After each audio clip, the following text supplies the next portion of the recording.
Welcome back to नैंसरू classes and this is Naishree. आशा करती हूँ कि आप सभी लोग एकदम अच्छे होंगे और अपनी पढ़ाई बेहतरीन तरीके से कर रहे होंगे। आज की इस वीडियो में हमें फरवरी का करंट अफेयर्स कवर करना है, तो सभी बच्चे पेन और कॉपी लेकर बैठिएगा। चीज़ों को पहले समझिएगा, उसके बाद आप नोट करिएगा। वीडियो अगर आपको थोड़ा सा लंबा लगता है तो आप आधा वीडियो अभी देख लीजिए, फिर थोड़ा सा ब्रेक लीजिए, उसके बाद फिर आधा वीडियो देख लीजिएगा। और यहाँ पर एक चीज़ मैं आपको बोलना चाहती हूँ कि आपको करंट अफेयर्स का पीडीएफ नहीं दिया जाएगा, क्योंकि पीडीएफ ना देने का रीज़न सिर्फ इतना है क्योंकि मैं ये चाहती हूँ आप लोग उस चीज़ को पढ़ें। अगर आप कॉपी में लिखेंगे करंट अफेयर्स को तो एक बार आपने लिखा तो थोड़ा आपके माइंड में जाएगा, फिर आप रिवीजन करेंगे तो आपको और सारी चीज़ें सीखने को मिलेंगी। लेकिन अगर आप पीडीएफ के फॉर्म में अपने फ़ोन में रख लेंगे, किसी कोने में पड़ा रहेगा वो पीडीएफ, तो आप रिवीजन नहीं करेंगे उसका। तो बेहतर यही होगा कि आप पीडीएफ के चक्कर में ना रहें और यहाँ पर जो आपको बताया जा रहा है उसको आप पढ़ें। इस उद्देश्य को समझें मेरे, बस मैं ये चाहती हूँ कि जो मेरे बच्चे हैं वो पढ़ें और आप लोग इसमें थोड़ा सा साथ दीजिएगा मेरा। बस आप नोट करिएगा सारी चीज़ों को, आपको खुद ब खुद रिजल्ट मिल जाएगा एग्ज़ाम टाइम। आइए देखते हैं। फरवरी का जब मंथ होता है तो आप सभी को पता है कि सबसे महत्वपूर्ण होता है हमारा बजट। तो शुरुआत के 2-3 पॉइंट्स आपके बजट से ही रिलेटेड हैं। सबसे पहला पॉइंट है कि केंद्रीय बजट 2022-2023 में आयुष मंत्रालय को आपके जो हैं 3050 करोड़ रुपए का जो है बजट आवंटित किया गया है। कुछ आपको याद रखना है, जैसे आयुष मंत्रालय का आपको याद रखना है, हर घर नल से जल योजना का आपको याद रखना है, केन बेतवा परियोजना को कितने करोड़ रुपए आवंटित किए गए हैं ये आपको याद रखना है, पीएम डिवाइन योजना को कितना करोड़ रुपए आवंटित किया गया है आपको बस थोड़ा बहुत याद रखना है। आपको अननेसेसरली कुछ भी याद नहीं रखना है, जो एग्जाम में पूछा जाता है वही आपको याद रखना है। तो सबसे पहले आपको याद रखना है कि आयुष मंत्रालय को जो है 3050 करोड़ रुपए का जो है बजट आवंटित किया गया है। दूसरा आपसे है कि केंद्रीय बजट 2022-2023 में हर घर नल से जल योजना के तहत आपके 3.8 करोड़ घरों को कवर करने के लिए कितने 3.8 करोड़ जो घर हैं इनको कवर करने के लिए 60,000 करोड़ रुपए आपके आवंटित किए गए हैं। कितने 60,000 करोड़ रुपए आपके आवंटित किए गए हैं। अब आपको यहाँ पर कुछ चीज़ें याद रखनी है बजट के बारे में, तो मैं यहाँ पर आपको पॉइंट नोट करवा देती हूँ। याद रखिएगा कि केंद्रीय बजट में वर्ष 2023 को मोटे अनाज का वर्ष घोषित किया गया है। ये आपसे पूछा जा सकता है कि आपके किस वर्ष को मोटे अनाज का वर्ष घोषित किया गया है, 2022, 23, 24, 25। तो आंसर विल बी 2023। ओके, याद रखिएगा। तो लिख लीजिए यहीं पर केंद्रीय बजट में वर्ष, केंद्रीय बजट में वर्ष 2023 को याद रखिएगा, 2023 की बात हो रही है। ठीक, आप 2022 मत कर दीजिएगा यहाँ पर। ठीक है, 2023 को मोटे अनाज का वर्ष, किसका, मोटे अनाज का वर्ष, मोटे अनाज का वर्ष घोषित किया गया है, वर्ष घोषित किया गया है, किया गया है। ठीक है, याद रखना है आपको, महत्वपूर्ण है। अब मैंने यहाँ पर आपको केन बेतवा के बारे में बात की है, तो थोड़ा सा चर्चा हम इसी विषय पर कर लेते हैं। जो आपका बजट रहा इस बार का, इस बजट में 2022 में 5 नदी जो जोड़ परियोजनाएं हैं इनकी बात की गई। देखिए, आपको एक एक टर्म पर ध्यान रखना है। फरवरी के मंथ में सबसे ज़्यादा महत्वपूर्ण आपका बजट होता है। एंड अपार्ट फ्रॉम दिस मैं आपको एक चीज़ कहना चाहती हूँ। आप लोग इकोनॉमी के लिए बोल रहे थे कि मैम 3 वीडियो में कवर हो गया, क्योंकि मैक्सिमम पोर्शन आपका जो है बजट से पूछ लिया जाता है इकोनॉमी में, तो आपको चीज़ों को ध्यान में रखना पड़ेगा। ठीक, तो इसीलिए बजट आपका महत्वपूर्ण है। ठीक है, अब मैं आपको बताने वाली हूँ कि आपका इस बार का जो बजट रहा है, बजट आपका इस बजट में 2022 में, कब, 2022 में 5 नदी, कितनी, ध्यान रखिएगा, ये टर्म्स याद रखने, 5 नदी, कितनी नदी, 5 नदी जोड़ लिंक जिसे आप कहते हैं, लिंक, जैसे केन बेतवा लिंक आपकी जो परियोजना है, इस विषय की बात की जा रही है। 5 जोड़ परियोजनाओं की बात की गई। ठीक है, वो 5 नदी परियोजनाएं कौन सी हैं, बस यही आपके लिए एग्जाम के लिए क्या हो गया, वेरी वेरी इंपॉर्टेंट हो गया है ना। तो पहला आपको याद रखना है दमन गंगा पिंजल। क्या याद रखना है, दमन गंगा पिंजल परियोजना, वेरी वेरी इंपॉर्टेंट, दमन गंगा पिंजल परियोजना।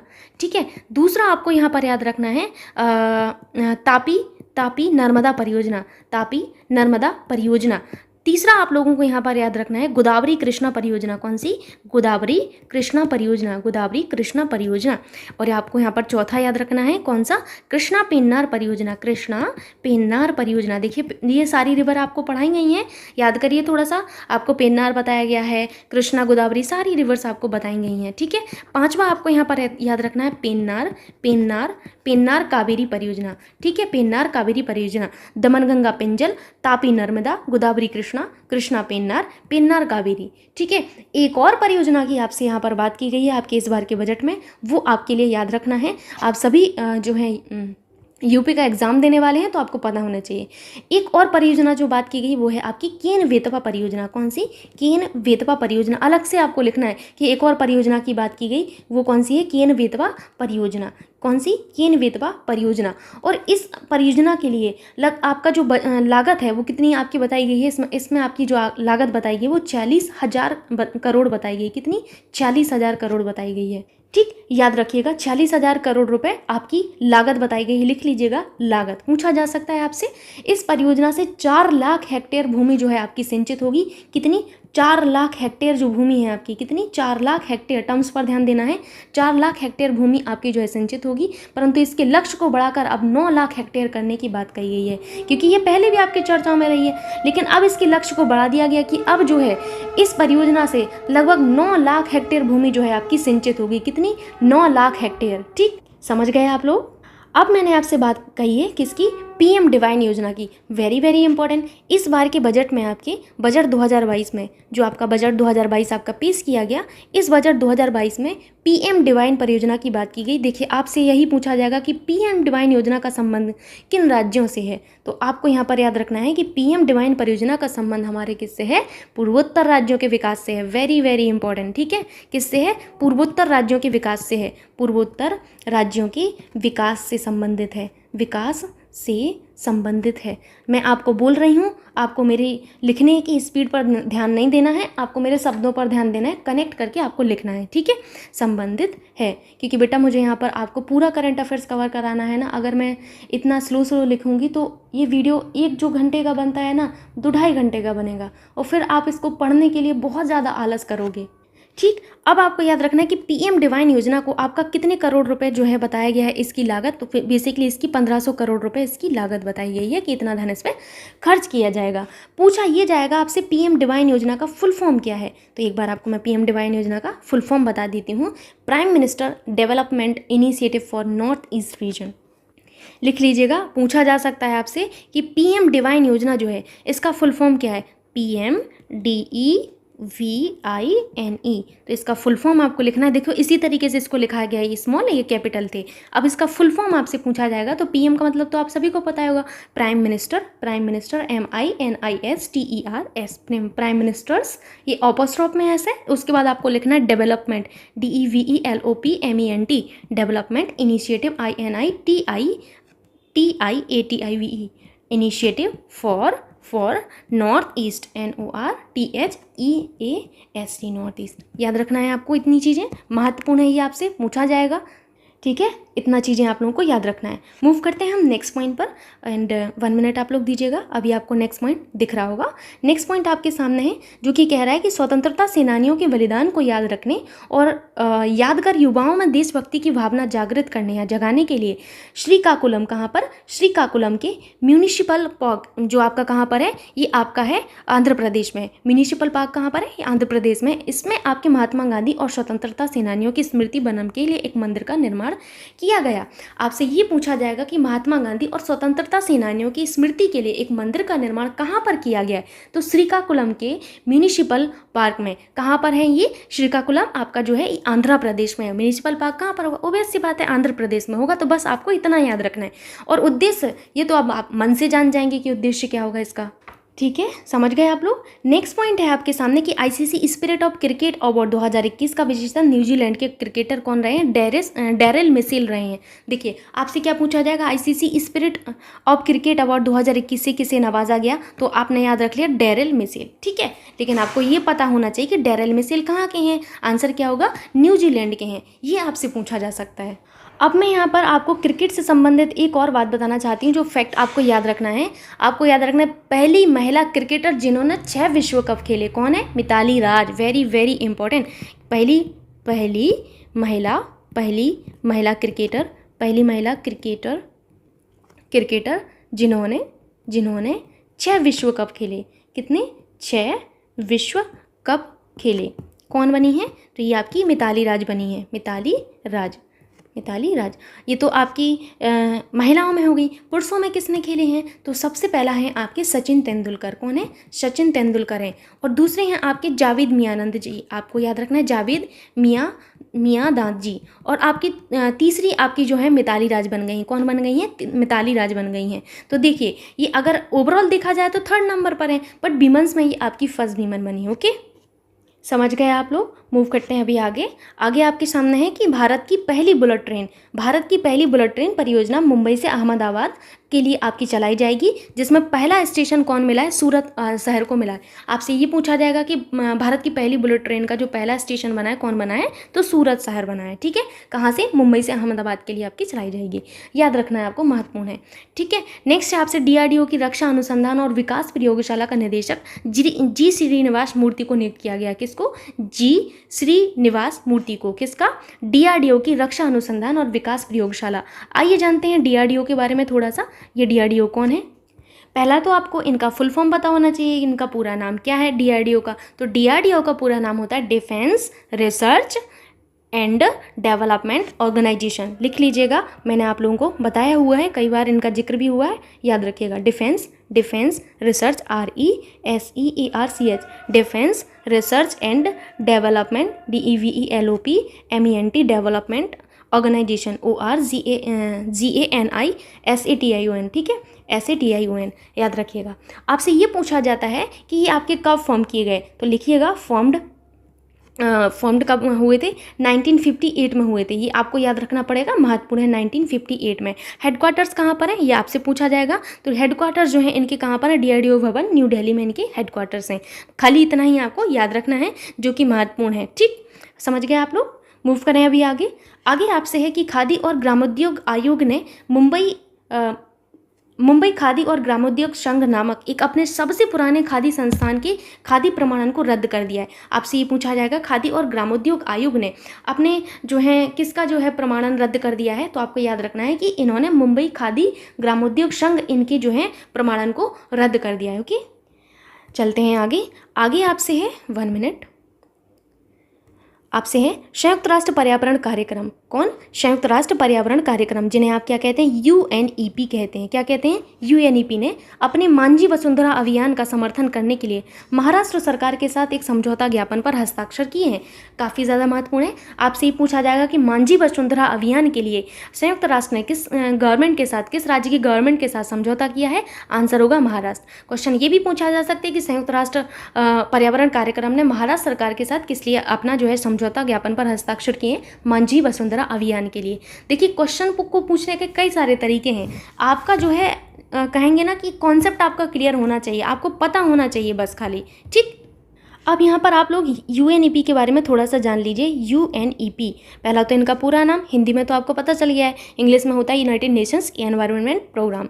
ठीक, UNITED United Nations NATIONAS Nations environment ENVIRONMENT environment programme PROGRAME programme. ठीक, अब आपको ये याद रखना है कि ये कब आपके फॉर्म हुए थे, जो कि काफ़ी ज़्यादा महत्वपूर्ण है। तो आप लिखिएगा फॉर्म्ड।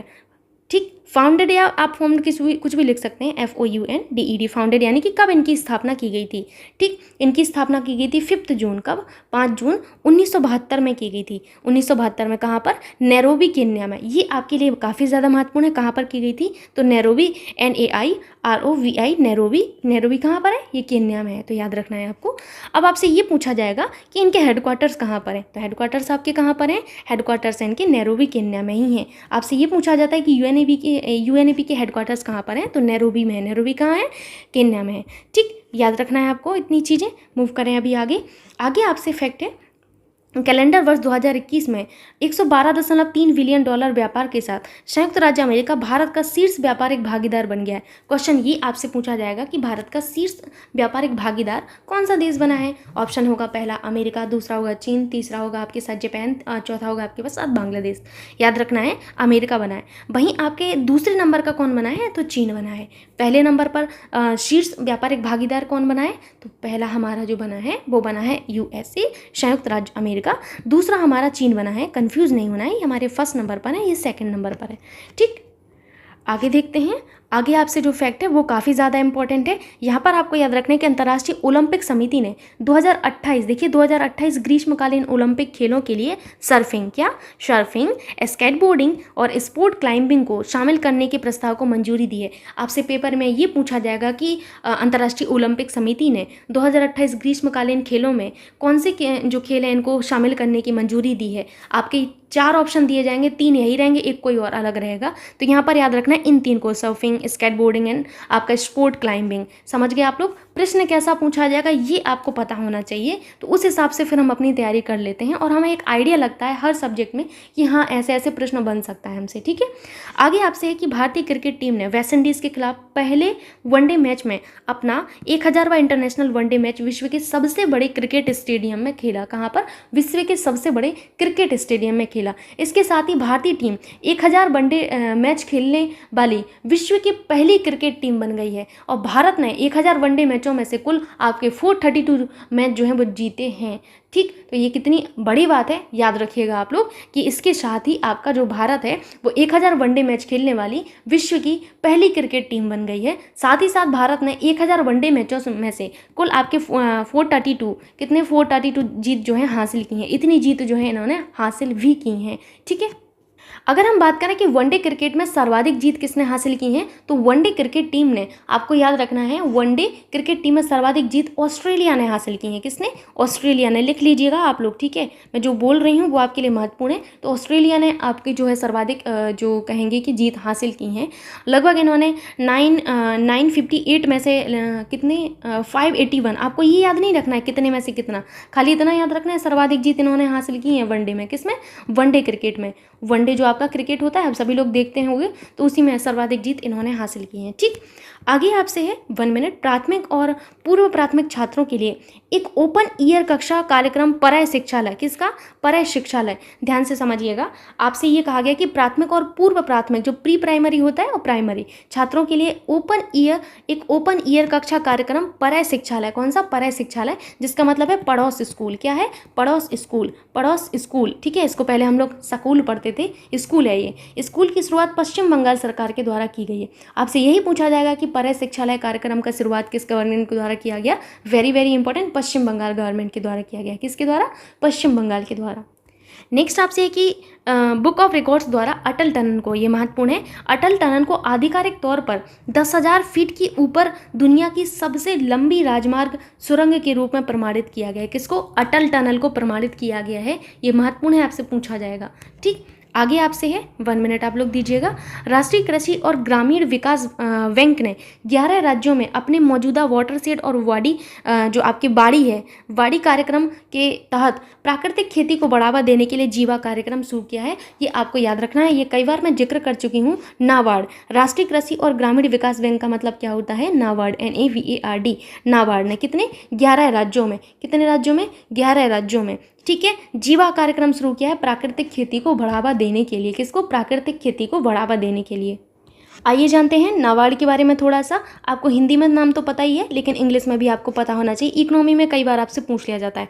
तो नाबार्ड जो है, नाबार्ड का पूरा नाम है national bank for agriculture and rural development. क्या है, national, NATIONAN, national bank for, national bank for agriculture, AGRICULTURE, agriculture and rural, RURAL, rural development, DEVELOPMENT, development. ठीक, अगर आपसे पूछा जाए कि ये आपकी इनकी स्थापना कब की गई थी, तो फॉर्मेशन आपको याद रखना है, FORMATION। फॉर्मेशन इनकी जो हुई थी बेसिकली 1982 में हुई थी। कब, 1982 में हुई थी। ठीक, याद रखिएगा, आपके लिए महत्वपूर्ण है। आपसे हेडक्वार्टर्स भी पूछे जा सकते हैं। हेडक्वार्टर्स आपके मुंबई में है। कहाँ पर है, मुंबई में है।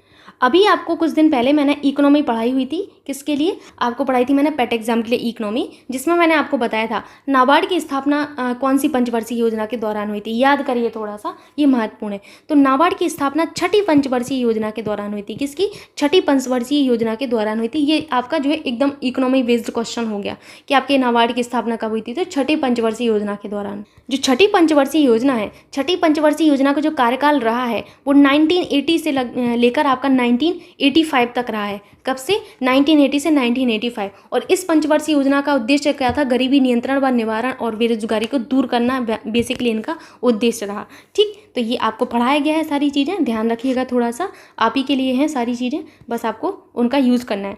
नेक्स्ट आपसे है कि आपका नागरिक हवाई क्षेत्र में ड्रोन उड़ानों की अनुमति देना विश्व का पहला देश इजराइल बन गया है। कौन बन गया है, इजराइल। नागरिक हवाई क्षेत्र में ड्रोन उड़ान के लिए अनुमति देने वाला विश्व का, देखिए वर्ल्ड की बात की जा रही है, वर्ल्ड का पहला जो देश बना है वो कौन बना है, इजराइल बना है। अब यहाँ पर मैं आपको कुछ फैक्ट और बताने वाली हूँ जो आपको याद रखना है सुल्तानपुर नेशनल पार्क के बारे में। किसके बारे में, Sultanpur national park, Sultanpur national park. ठीक, सुल्तानपुर नेशनल पार्क ये हमारा हरियाणा में है। क्या, कहाँ पर है, हरियाणा में।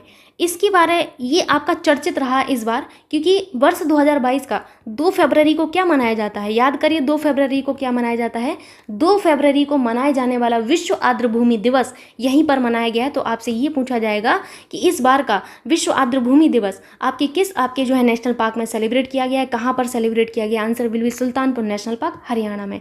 आर्द्रभूमि दिवस आपको याद रखना है, 2 फेब को आपका सेलिब्रेट किया जाता है। ठीक, प्लीज़ याद रख लीजिएगा, आपके लिए महत्वपूर्ण है। विश्व आर्द्रभूमि दिवस आपका कब सेलिब्रेट होता है, 2 फेब को, अभी मैंने आपको बताया है। अब आपको कुछ चीज़ें याद रखनी है, जैसे आपका जो है रामसर संधि के बारे में आप लोगों को याद रखना है। अगर हम बात करें रामसर संधि की, तो रामसर संधि आपकी 1971 में आई, लेकिन लागू कब हुई, तो ये आपकी 1975 में लागू हुई। भारत कब शामिल हुआ, ये महत्वपूर्ण है। तो भारत जो शामिल हुआ था इस संधि में वो हुआ था 1981 में। कब, 1981 में हुआ था, याद रखिएगा। भारत का सबसे बड़ा वेटलैंड अगर आपसे पूछा जाए, answer will be Sundarban. Bharat का सबसे बड़ा वेटलैंड, भारत का सबसे बड़ा वेटलैंड, ठीक है, तो वो कौन सा है आपका, सुंदरबन है, सुंदरबन याद रखिएगा। अगर आपसे पूछा जाए कि पहला वेटलैंड कौन सा है, तो ये भी आपको पता होना चाहिए कि भारत का पहला वेटलैंड कौन सा है। तो पहला जो वेटलैंड है भारत का वो कौन सा है, वो है हमारा, याद करिए थोड़ा सा, कोलेरो। देखिए आपको सारी चीज़ें बताई गई हैं, मैंने आपको रिवीजन करवाती रहती हूँ, मैं जो आपको डेली करंट अफेयर्स देती हूँ उसमें एक डोज देती हूँ मैं आपको, उसमें बताया है सारी चीज़ें, थोड़ा बहुत याद होगा। कोलेरो झील हमारी कहाँ पर है, आंध्र प्रदेश में। कहाँ पर है, आंध्र प्रदेश में है। ठीक, याद रखिएगा आप लोग। हम किसी भूमि को वेटलैंड कब कहते हैं, जब उस भूमि पर 8 महीने, लगभग 8 मंथ की बात है, 9 महीने मत कर दीजिएगा यहाँ पर 8 महीने करना है। 8 महीने जब पानी भरा रहता है किसी भूमि पर तो उसको हम वेटलैंड घोषित कर देते हैं। ठीक, यानी कि वर्तमान में कितने रामसर साइट्स हो चुके हैं, 75 हो चुके हैं। अभी आपको कुछ दिन पहले मैंने आपको सारे के सारे बताए हुए थे कि रिसेंट में कौन से आपके ऐड ऑन किए गए हैं। ठीक, तो आपको याद रखना है।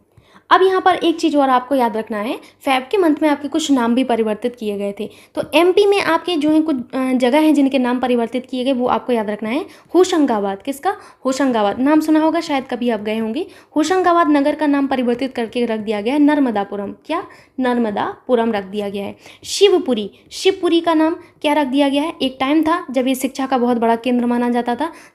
आए दिन मतलब सुनने में आता था उनका लड़का शिवपुरी गया है पढ़ने के लिए, लेकिन वो वापस आ जाता था 1 महीने बाद। ठीक है, तो शिवपुरी आपको याद रखना है। शिवपुरी का नाम बदल के रख दिया गया है कुंडेश्वर धाम। तो कुंडेश्वर धाम कुछ आपके जो लोग होंगे वो गए होंगे, मैं यहाँ पर गई हूँ, याद रखिएगा। बाबई आपका जो है इसका नाम परिवर्तित करके रख दिया गया है माखन नगर। क्या रख दिया गया है, माखन नगर, याद रखना है आपको, माखन नगर। ठीक, अब यहाँ पर एमपी का जिक्र हुआ है तो आपको यहाँ पर याद रखना है, एमपी में एक जगह है इंदौर, सबको पता होगा इंदौर के बारे में। तो पीएम के द्वारा, किसके द्वारा, पीएम के द्वारा, ये एमपी था ये पीएम है गड़बड़ मत कर दीजिएगा, ये पीएम साहब है। पीएम के द्वारा आपका जो है बेसिकली इंदौर नामक स्थान पर ठोस कचरा आधारित गोबर संयंत्र का जो है उद्घाटन किया गया। आपसे यही पूछा जाएगा कि किस जगह पर पीएम द्वारा आपके ठोस कचरा आधारित, क्या, ठोस कचरा आधारित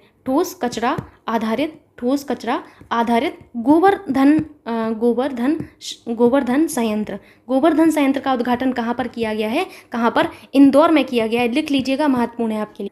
अब आपको यहाँ पर एक और अभियान याद रखना है, कौन सा? हर घर दस्तक, हर घर दस्तक, हर घर दस्तक अभियान। वही ये किस राज्य ने शुरू किया है देख लेते हैं थोड़ा सा। हर घर दस्तक अभियान जो है बेसिकली आपका जो है एक ऐसा अभियान है जो कोविड टीकाकरण के लिए है। किसके लिए है? कोविड टीकाकरण के लिए। जो आपका राष्ट्रीय औसत टीकाकरण से नीचे जो राज्य हैं उनके लिए आपका ये बेसिकली शुरू किया गया है। इन राज्यों को फोकस राज्य बनाया गया है। तो आपको याद रखना है कौन से वो राज्य हैं। वो राज्य हैं आपके बिहार और झारखंड, बिहार झारखंड, बिहार झारखंड, पश्चिम बंगाल, बिहार झारखंड पश्चिम बंगाल और यूपी। ये जो राज्य हैं इन राज्यों को आपका जो है फोकस राज्य बनाया गया है। क्या बनाया गया है? फोकस राज्य बनाया गया है, याद रखिएगा, फोकस राज्य। ठीक, तो राष्ट्रीय औसत टीकाकरण के नीचे वाले राज्यों को फोकस राज्य बनाया गया है, याद रखिएगा। इस हर घर दस्तक अभियान आपका संबंधित है किससे? वैक्सीनेशन से, टीकाकरण से। खाली इतना आप याद रख लेंगे बहुत है आपके लिए कि इसका संबंध हमारा किससे है? टीकाकरण से है। अब यहाँ पर देखिए बेसिकली इजराइल के साथ आपने समझौता पढ़ लिया था थोड़ी देर पहले। अब आपको यहाँ पर याद रखना है कि भारत ने मलेशिया के साथ भी एक साझेदारी की है। मलेशिया के साथ, किसके साथ? मलेशिया के साथ की है। क्यों की है साझेदारी? तो आपको याद रखना है पाम ऑयल के क्षेत्र में। किसके क्षेत्र में? पाम ऑयल के क्षेत्र में बेसिकली इन्होंने साझेदारी की है, पाम ऑयल क्षेत्र में। याद रखना है आप लोगों को, पूछा जाता है आपसे। ठीक, मूव करते हैं आगे, बहुत हो गया। अब यहाँ पर देख लेते हैं थोड़ा सा आपसे टॉमटॉम ट्रैफिक इंडेक्स। ये टॉमटॉम है ना, ये बताता है कि दुनिया के सबसे भीड़भाड़ वाला शहर कौन सा है, कौन सा सबसे अच्छा शहर है रहने के लिए। तो टॉमटॉम कहता है कि टॉमटॉम ट्रैफिक इंडेक्स 2021 के अनुसार 2021 में दुनिया के सबसे भीड़भाड़ वाले शहरों के मामले में मुंबई को 5वां जो है स्थान दिया गया है और बेंगलुरु को 10वें स्थान पर रखा गया है। याद रखना है आपको। ठीक, याद रखेंगे आप लोग। अब यहाँ पर एक चीज़ आपको याद रखना है, मैं कई बार बताती रहती हूँ, हालांकि ओएनजीसी की पहली महिला अध्यक्ष कौन बनी है? तो ओएनजीसी की पहली महिला अध्यक्ष जो आपकी बनी थी वो कौन बनी थी? अलका मित्तल बनी थी। ये पहली आपकी जो है महिला अध्यक्ष थी, इसीलिए आपको याद रखना है पहली महिला अध्यक्ष अलका मित्तल कौन बनी है? अलका मित्तल बनी थी। ठीक है, याद रखिएगा। ओएनजीसी भारत की एक महारत्न कंपनी है और अभी भारत में कुल महारत्न कंपनियों की संख्या आपकी 11 है, याद रखना है। अब ये तो आपने देख लिया टॉमटॉम के बारे में, लेकिन टॉमटॉम के बारे में एक चीज़ मैं आपको बताना भूल गई, वो आपको याद रखना है। पहले नंबर पर सबसे भीड़भाड़ वाला शहर कौन सा बताया है? तो इन्होंने बताया इस्तांबुल। क्या बताया है? इस्तांबुल। कहाँ पर है? तो ये टर्की में है। कहाँ पर है? टर्की में है। ठीक, टर्की, याद रखिएगा। आगे चलें। आगे आपसे है कि भारत के राष्ट्रपति जो हैं कोविंद जी हैं, इन्होंने मुंबई के मालाबार हिल्स स्थित राजभवन में नई दरबार हॉल का जो है आपका उद्घाटन किया है। ये नया दरबार होगा, ठीक है, नई नहीं होगा, नए होगा। नए दरबार हॉल का उद्घाटन किया है। आपसे ये पूछा जाएगा कि नए दरबार हॉल का उद्घाटन कहाँ पर किया गया है? तो मुंबई के मालाबार हिल्स में स्थित राजभवन में। किसके द्वारा? कोविंद जी के द्वारा, राष्ट्रपति जी के द्वारा। ठीक, ये आपके पूर्व राष्ट्रपति थे, आपको पता होगा। भारतीय राष्ट्रीय महिला दिवस प्रतिवर्ष 13 फरवरी को आपका जो है सेलिब्रेट किया जाता है। आपसे ये पूछा जाता है कि हम प्रतिवर्ष जो राष्ट्रीय महिला दिवस है वो किसकी जयंती के उपलक्ष्य में सेलिब्रेट करते हैं? तो सरोजिनी नायडू की जयंती के उपलक्ष्य में मनाते हैं हम लोग राष्ट्रीय महिला दिवस। अब यहाँ पर महिला की बात की जा रही है, तो यहाँ पर आपको याद रखना है भारत का पहला महिला स्वामित्व वाला औद्योगिक पार्क कहाँ पर स्थापित किया जा रहा है? आंसर विल बी हैदराबाद में। कहाँ पर? हैदराबाद में। लिख लीजिएगा, भारत का पहला है ये, भारत का पहला महिला स्वामित्व वाला, महिला स्वामित्व, यहाँ पर मतलब महिलाओं को ऑटोनॉमी दी गई है। महिला स्वामित्व वाला औद्योगिक पार्क कहाँ पर स्थापित किया गया है? तो ये आपके हैदराबाद में स्थापित किया गया है। हैदराबाद कहाँ पर है? हैदराबाद तेलंगाना में है, याद रखना है आपको, तेलंगाना। अब आपको यहाँ पर कुछ चीज़ें मैं आपको बताने वाली हूँ, वो आप लोग नोट कर लीजिएगा। प्रधानमंत्री राष्ट्रीय बाल पुरस्कार कौन सा? प्रधानमंत्री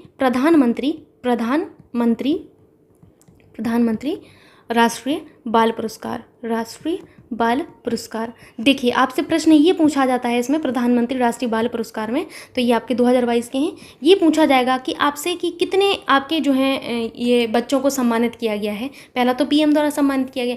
देश भर के कितने बच्चों को सम्मानित किया गया? 29 बच्चों को। लिख लीजिएगा, देश भर के 29 बच्चों को सम्मानित किया गया है। प्रत्येक विजेता को 1 लाख रुपये नगद दिए जाते हैं। कितने? 1 लाख रुपये नगद दिए जाते हैं, ये आपको याद रखना है। ठीक, अब बाल पुरस्कार से मुझे एक चीज़ याद आई जो आप लोगों को भी याद रखना चाहिए। बाल पुरस्कार यहाँ पर देख लिया आपने, बाल आपसे ये पूछा जाएगा कि बाल बजट किस गवर्नमेंट ने पेश किया है, तो पहली बार मध्य प्रदेश सरकार ने 17 विभागों की 220 योजनाओं के लिए पेश किया है। कितने? 17 विभागों की 220 योजनाओं के लिए आपका जो है बाल बजट पेश किया है किन्होंने? तो ये आपकी बेसिकली जो एमपी गवर्नमेंट है इन्होंने किया है। पूछा जाएगा, आपको याद रखना है। ठीक है, मूव करते हैं आगे आपसे है कि भारत में कृषि में शून्य डीजल के उपयोग और जीवाश्म ईंधन को अक्षय ऊर्जा से 2024 तक बदलने की घोषणा की गई है। आपसे ये पूछा जाएगा कि आपके जो है भारत में कृषि में शून्य डीजल के उपयोग और जीवाश्म ईंधन को अक्षय ऊर्जा बनाने का जो लक्ष्य है वो कब तक रखा गया है? तो 2024 तक रखा गया है। आपको खाली इतना याद रखना है। ठीक, आगे आपसे कि मध्य प्रदेश में स्थित इंदौर सेंट्रल जेल में अपना वीडियो चैनल जेलवाड़ी FM 18.77 शुरू किया है। आपको ये भी याद रखना है। अब यहाँ पर एमपी का जिक्र हुआ है तो आपको एक चीज़ याद रखना है एमपी के बारे में, मैं आपको बता देती हूँ, कोई दिक्कत नहीं होगी समझने में आपको। 17वीं जो आपकी भारत वन रिपोर्ट आई थी, 17वीं भारत वन रिपोर्ट, ध्यान से देखिएगा, ये रिपोर्ट काफ़ी ज़्यादा महत्वपूर्ण है, पूछा जाता है आपसे। ठीक, आपसे ये पूछा जाता है देश में कुल वन और वृक्षावरण कितना है? पहला पॉइंट आपसे यही पूछा जाता है, तो लिखिएगा देश में कुल वन और वृक्षावरण, वनावरण और वृक्षावरण दोनों की बात की जा रही है। पर्टिकुलर किसी एक की बात नहीं कर रही हूँ मैं, वनावरण और वृक्षावरण दोनों की बात कर रही हूँ। तो ये आपको याद रखना है, एक बड़ी सी आपकी संख्या है जो आप लोगों को याद रखना है। ठीक, ये आपको याद रखना है। यहाँ पर अगर आपसे ये पूछा जाए कि देश के कुल भौगोलिक क्षेत्रफल का कितना प्रतिशत है, तो आपको याद रखना है कि हमारा कुल वनावरण और वृक्षावरण हमारे देश के कुल भौगोलिक क्षेत्रफल का 24.62% है। तो लिखिएगा आगे, जो कि देश के कुल भौगोलिक क्षेत्रफल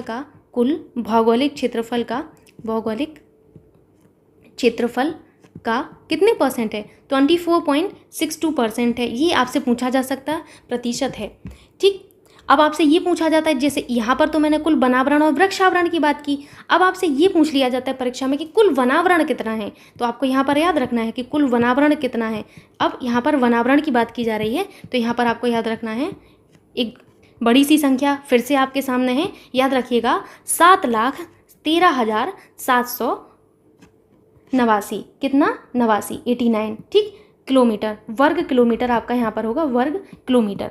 ठीक, अब ये तो आपने कुल वनावरण देख लिया, लेकिन परसेंटेज कितना होगा? तो कुल वनावरण आपका कितने प्रतिशत है? 21.71%। ये देखिए, ये आपके लिए महत्वपूर्ण है परीक्षा के लिए, ये आपका महत्वपूर्ण है परीक्षा के लिए। ये महत्वपूर्ण नहीं है आपका इतना, लेकिन फिर भी ये देखिए आपको याद रखना है। परीक्षा में कुछ पूछ लिया जाए उबड़ खाबड़, तो फिर वहाँ पर आपका होगा कि मैम आपने तो बताया ही नहीं। तो याद रखना है कि कुल वनावरण हमारा 21.71% है। कितना है? 21.71% है।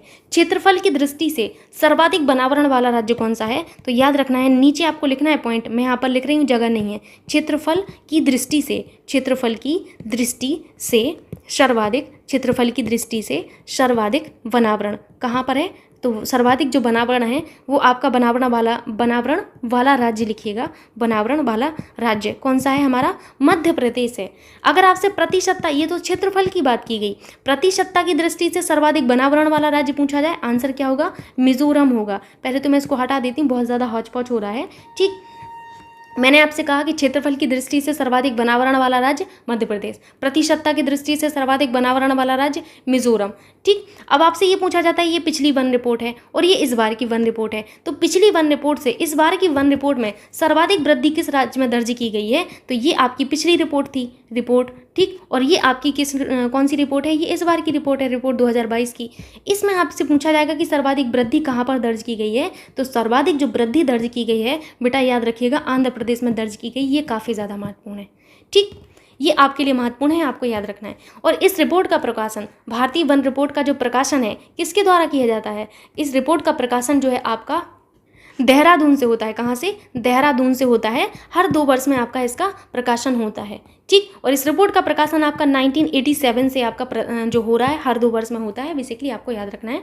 राष्ट्रीय वन नीति 1988 के अनुसार आपसे पूछा जाता है कि किस वन नीति के अनुसार हमारे 33% पर वनावरण होना चाहिए। हमारा अभी वनावरण कितना है? 21.7%। अभी आपको पढ़ाया है ना, तो आपको इतना याद होगा अभी कि 21.7% है। लेकिन हमारी जो राष्ट्रीय वन नीति कहती है, राष्ट्रीय वन नीति, कौन सी? राष्ट्रीय वन नीति जो हमारे 1988 की है, वो ये कहती है कि 33% पर हमारा वनावरण होना चाहिए। कितने? 33% पर। तो अभी तो हम लोग बहुत दूर हैं, आप लोग खुद देख सकते हैं कितना ज़्यादा दूर हैं हम लोग।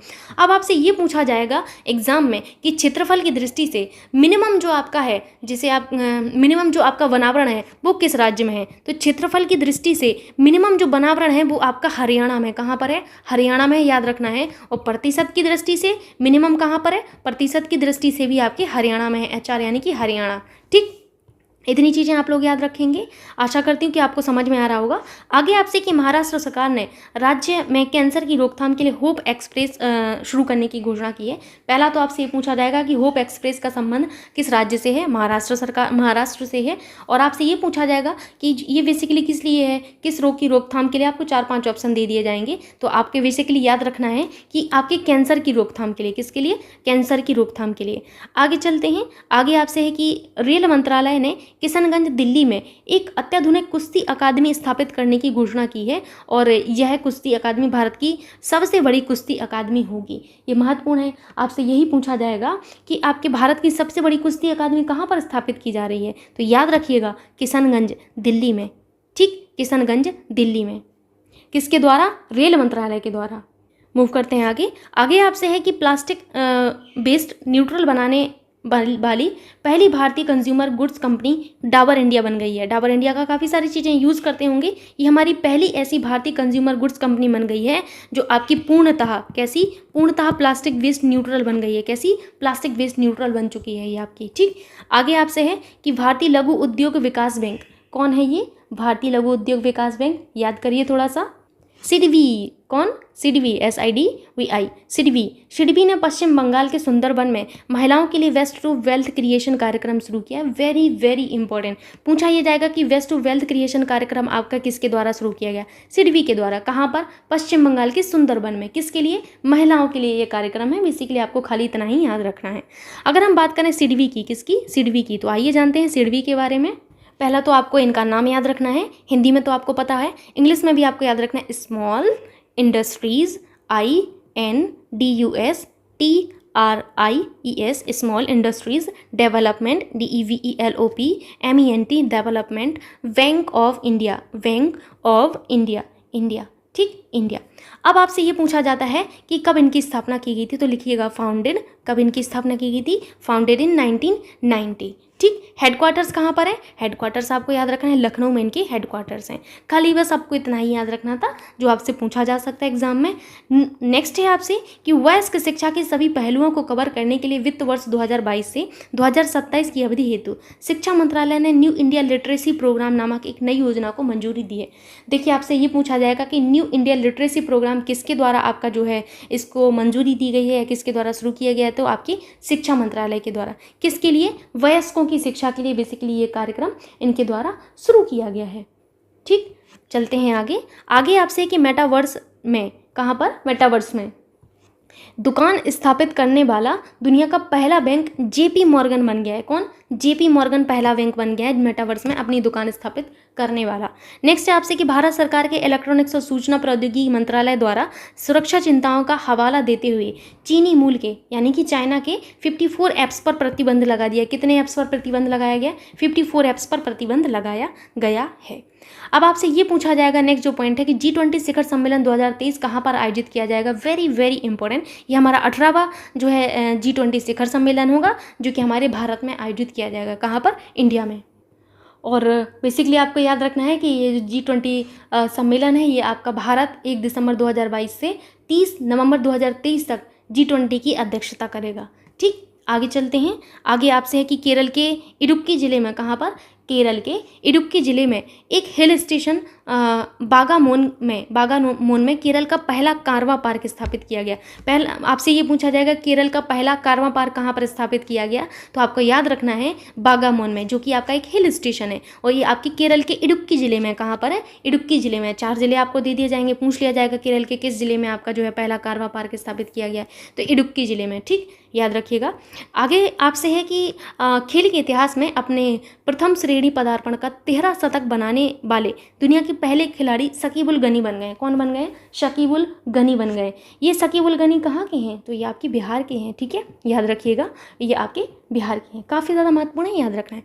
असम के मुख्यमंत्री कौन है? हेमंत बिस्वा शर्मा। इन्होंने गुवाहाटी असम में ब्रह्मपुत्र नदी पर नौका सेवाओं के लिए भारत का पहला night navigation mobile application launch किया है। वेरी वेरी इंपॉर्टेंट पूछा यह जाएगा, भारत का पहला नाइट नेविगेशन मोबाइल एप्लीकेशन कहाँ पर आपका लॉन्च किया गया है? तो गुवाहाटी असम में। किस नदी पर? ब्रह्मपुत्र नदी पर। नदी आपके लिए इंपॉर्टेंट है, नदिया को मत भूल जाना। कौन सी नदिया? ब्रह्मपुत्र नदिया पर। ठीक है, कहाँ पर? असम के गुवाहाटी में। असम के गुवाहाटी में भारत का पहला night navigation mobile application launch किया गया। किसके द्वारा? By whom? मुख्यमंत्री हेमंत बिस्वा शर्मा। किसके द्वारा? मुख्यमंत्री हेमंत बिस्वा शर्मा के द्वारा लॉन्च किया गया है। आगे आपसे है कि भारत की पहली जैव सुरक्षा स्तर 3, भारत की पहली जैव सुरक्षा स्तर 3 नियंत्रण मोबाइल प्रयोगशाला का उद्घाटन नासिक महाराष्ट्र में किया गया है। कहाँ पर? नासिक महाराष्ट्र में भारत की पहली जैव सुरक्षा स्तर 3 नियंत्रण मोबाइल जो प्रयोगशाला है, इसका जो उद्घाटन है कहाँ पर किया गया है? महाराष्ट्र में किया गया है, नासिक में। ठीक है, शिक्षा मंत्रालय ने राष्ट्रीय उच्चतर शिक्षा अभियान योजना को 31 मार्च 2026 तक जारी करने की मंजूरी दी है। पूछा ये जाएगा आपसे कि राष्ट्रीय उच्चतर शिक्षा अभियान को गवर्नमेंट ने कौन से ईयर तक जारी रखने की मंजूरी दी है? तो 2026 तक। कब तक? 2026 तक। आगे आपसे है कि विश्व सामाजिक न्याय दिवस प्रतिवर्ष 20 फरवरी को सेलिब्रेट किया जाता है। कब? 20 फरवरी को। और इस बार की थीम क्या रही? तो थीम आप याद रखिए, थीम थी achieving social justice through formal employment. तो यहाँ पर आप लोगों को लिखना है थीम, यहाँ पर मैं लिख देती हूँ THEME। थीम आपकी रही है achieving, ACHIEVING, achieving social, SOCIAL, social justice, JUSTICE, social justice through, THROUGS, through formal employment, क्या? FORMAL, formal employment, EMPLOYMENT, employment. अब यहाँ पर मैं फरवरी के कुछ दिवस आपको एक बार रिवाइज करवा देती हूँ फटाफट से। आपको याद रखना है, सबसे पहले तो आपको याद रखना है 2 फेब को। क्या याद रखना है? 2 फेब को हम क्या सेलिब्रेट करते हैं? तो आप सभी को पता होगा 2 फेब को हम विश्व आर्द्रभूमि दिवस मनाते हैं। अभी अभी देखिए आपको बताया गया था, कुछ दूर नहीं है आप लोग। और विश्व आर्द्रभूमि दिवस, इस बार की थीम क्या रही? Wetland action for people and nature. Theme इनकी महत्वपूर्ण है क्योंकि ये वेटलैंड डे था हमारा, तो इसकी थीम हर बार के लिए आपकी इंपॉर्टेंट होती है। तो लिखिएगा wetlands action, ACTION, wetland action for people, PEOPLE, people and nature, इस बार की थीम रही। ठीक, दूसरा आपको 4 जो आपका फरवरी है, 4 फरवरी को हम हर बार क्या मनाते हैं? तो 4 फरवरी को हम हर बार मनाते हैं विश्व कैंसर दिवस। क्या मनाते हैं? विश्व कैंसर दिवस मनाते हैं। और इस बार की जो थीम रही है वो आपको याद रखना है, close the care gap, close the care gap इस बार की थीम रही है। ठीक, उसके बाद हम बात करते हैं आपका आगे चल के, हम फरवरी में मनाते हैं एक दिवस 13 फरवरी को। तो इसमें आप लोग कुछ और मतलब मत निकाल लीजिएगा, वो वाला दिवस तो पता भी नहीं है मुझे। याद रखना है आपको 13 फरवरी को हम क्या सेलिब्रेट करते हैं? हम सेलिब्रेट करते हैं विश्व रेडियो दिवस। कौन सा? विश्व रेडियो दिवस हम सेलिब्रेट करते हैं। आपकी थीम इतनी महत्वपूर्ण नहीं है, खाली आपको याद रखना है। अब उसके बाद हम 21 फरवरी पर आ जाएंगे। तो 21 फरवरी को हम मनाते हैं अंतर्राष्ट्रीय मातृभाषा दिवस। अंतर्राष्ट्रीय मातृभाषा दिवस हम मनाते हैं कब? 21 फरवरी को। उसके बाद हम आ जाते हैं 28 फरवरी। 28 फरवरी को हम क्या मनाते हैं? राष्ट्रीय विज्ञान दिवस। काफ़ी ज़्यादा महत्वपूर्ण है राष्ट्रीय विज्ञान दिवस आपका। राष्ट्रीय विज्ञान दिवस क्या मनाते हैं हम लोग? 28 फरवरी को राष्ट्रीय विज्ञान दिवस मनाते हैं। और इस बार की थीम आपके लिए महत्वपूर्ण है, सतत भविष्य हेतु विज्ञान और प्रौद्योगिकी में एकीकृत दृष्टिकोण। लिख लीजिएगा, सतत भविष्य हेतु, सतत भविष्य हेतु, सतत भविष्य हेतु विज्ञान और प्रौद्योगिकी, विज्ञान और प्रौद्योगिकी में एकीकृत दृष्टिकोण, एकीकृत दृष्टिकोण, याद रखिएगा, एकीकृत दृष्टिकोण। मैं फिर से बोल देती हूँ, सतत भविष्य हेतु विज्ञान और प्रौद्योगिकी में एकीकृत दृष्टिकोण। तो ये आपको फरवरी में दिवस पढ़ने, इससे ज़्यादा कुछ आपको अननेसेसरीली याद रखना नहीं है, यही महत्वपूर्ण है। 20 फरवरी अगर आप याद रख पाते हैं, अच्छी बात है कि विश्व सामाजिक न्याय दिवस 20 फरवरी को सेलिब्रेट किया जाता है। आगे आपसे है कि स्वास्थ्य क्षेत्र में भारत के शैक्षणिक संस्थानों को बेहतर बनाने हेतु भारत सरकार ने हिल बॉय इंडिया पहल को बढ़ावा देने की घोषणा की है। किसको? हिल बॉय इंडिया पहल को बढ़ावा देने की घोषणा की है। किसके लिए? स्वास्थ्य क्षेत्र में भारत के शैक्षणिक संस्थानों को बेहतर बनाने के लिए। आगे आपसे कि नीली अर्थव्यवस्था और महासागर शासन पर भारत और फ्रांस ने अपनी द्विपक्षीय आदान प्रदान को बढ़ावा देने के लिए एक रोड मैप पर हस्ताक्षर किया है। आपसे ये पूछा जाएगा कि नीली अर्थव्यवस्था और महासागर शासन को आपका जो है बढ़ावा देने के लिए एक रोड मैप पर हस्ताक्षर किन दो देशों ने किया है? तो भारत और फ्रांस ने किया है। ठीक, चलते हैं आगे। आपसे है कि भारतीय रेलवे द्वारा जम्मू कश्मीर के रियासी जिले में अंजी नदी पर, किस नदी पर? अंजी नदी पर देश का पहला केबल ब्रिज बनाया जा रहा है। किस नदी पर और कहाँ पर? आपको खाली इतना याद रखना है, अंजी नदी पर। कहाँ पर? जम्मू कश्मीर के रियासी जिले में। कहाँ पर? जम्मू कश्मीर के रियासी जिले में।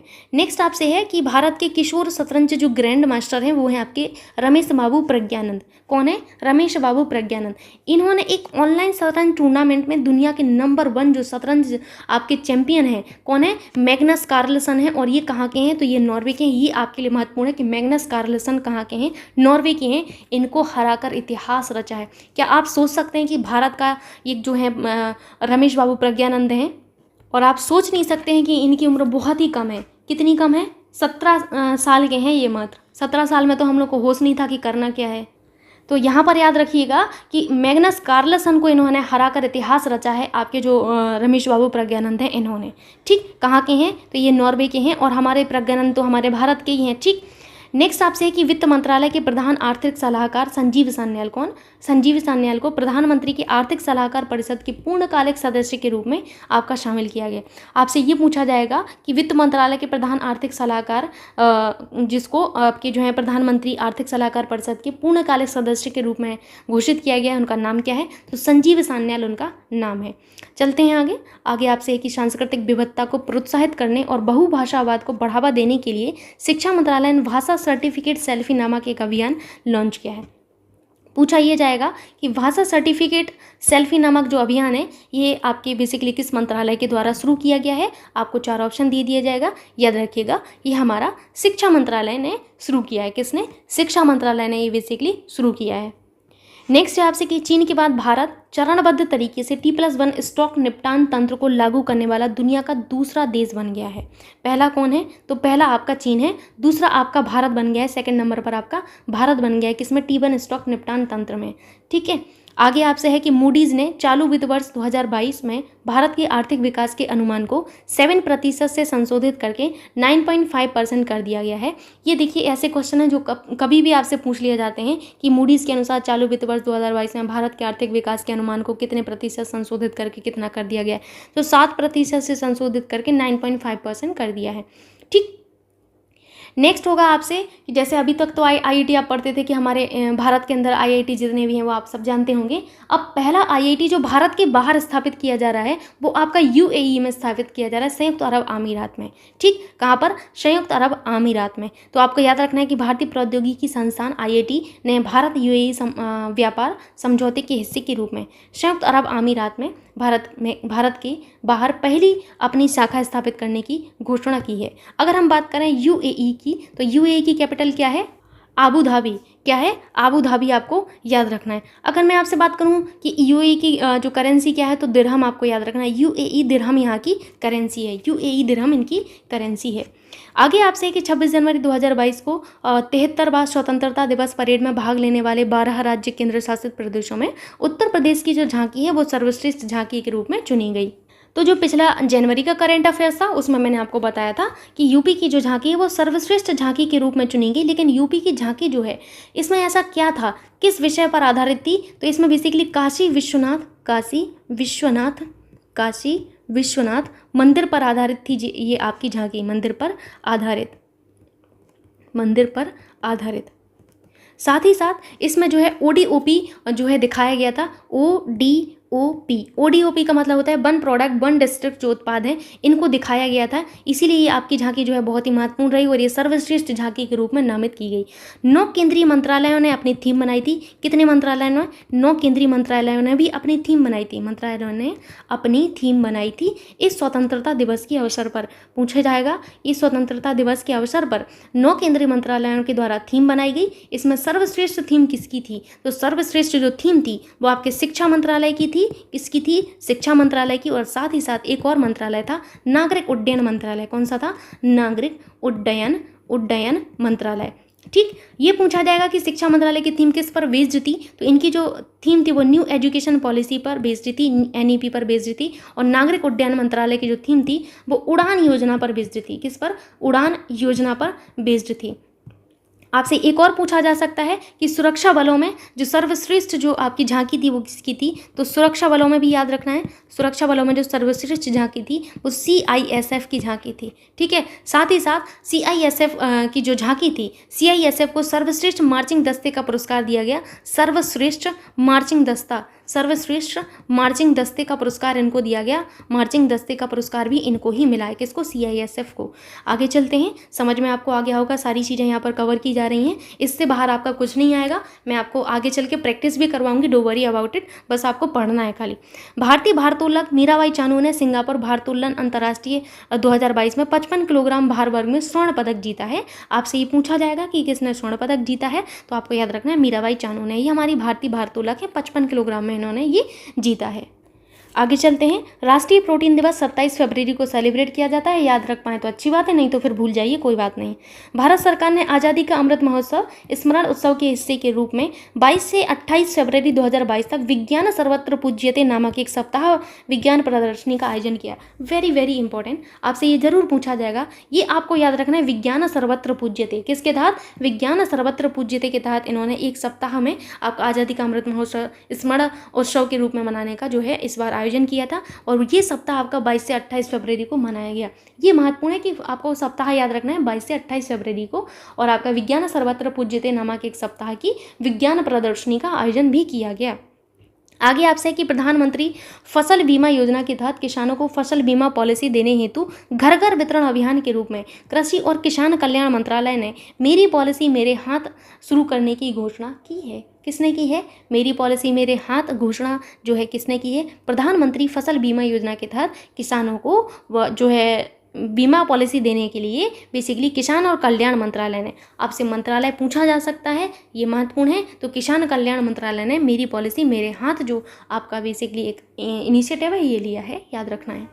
अब आपको यहाँ पर एक चीज़ बताने वाली हूँ मैं, यूनेस्को की विश्व विरासत सूची 2022-2023 के बारे में। इसमें आपके होयसल मंदिर जो है संभावित सूची में थे, पर 2022 में इन्हें अंतरिम जो आपका अंतिम रूप है ये दे दिया गया है। तो ये आपसे पूछा जाएगा, यूनेस्को, यहाँ पर हेडिंग करिएगा, अगला जो पॉइंट होना चाहिए, यूनेस्को की विश्व विरासत सूची 2022-2023। ठीक, इस सूची में आपको याद रखना है कि 2011 से, ये पूछा जा सकता है कि कब से ये होयसल मंदिर संभावित सूची में थे, तो 2011 से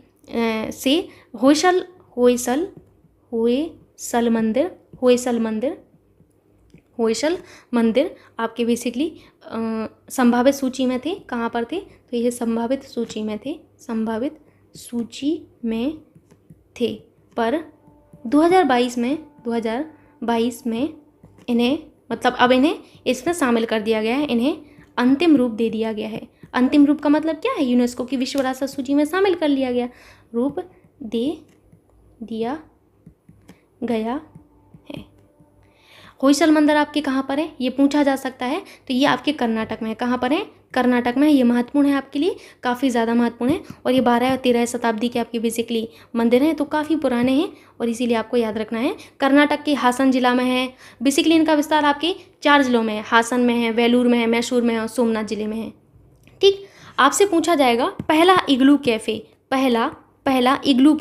कौन सा? पहला इग्लू कैफ़े कहाँ पर स्थापित किया गया है? तो पहला जो इग्लू कैफ़े है ये आपका जम्मू कश्मीर में स्थापित किया गया है। कहाँ पर? जम्मू एंड कश्मीर में आपका पहला इग्लू कैफ़े स्थापित किया गया है। 250 आपके जो है मीटर, इतनी मीटर की ऊंचाई पर ये आपका स्थापित किया गया।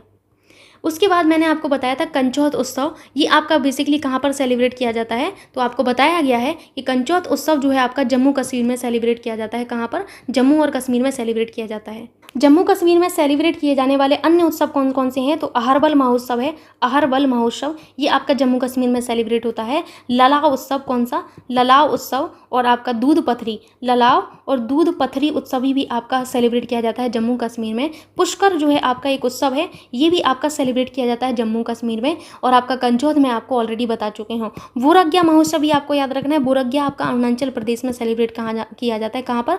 अरुणाचल प्रदेश में। एपी यानी कि अरुणाचल प्रदेश, आप लोग याद रखिएगा।